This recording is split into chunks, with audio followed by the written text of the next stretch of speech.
तुळस म्हणजे एक पवित्र आणि औषधी वनस्पती जी हिंदू धर्मामध्ये पूजनीय आहे आणि आपल्या प्रत्येकाच्या अंगणामध्ये तुळशी वृंदावन असतंच.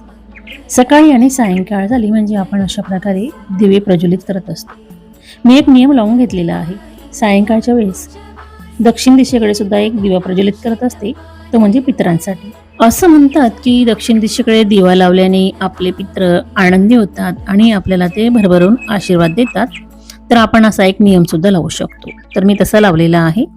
आणि बघा, रोज मी किचनमध्ये अशा प्रकारे दिवा प्रज्वलित करत असते. आज तर शुक्रवार आहे. शुक्रवार असल्यामुळे अन्नपूर्णा मातेची सेवा आपण बरेच जण करत असतो. बऱ्याचदा आपण सकाळ संध्याकाळ आरती सुद्धा करत असतो. तर अशा प्रकारे पंचारती लावली आणि अन्नपूर्णा स्तोत्राचं पठण सुद्धा केलेलं आहे. आपण प्रत्येक शुक्रवारी अन्नपूर्णा स्तोत्र आणि लक्ष्मी अष्टक यांचे पाठ नक्कीच केले पाहिजे. यामुळे आपल्यावर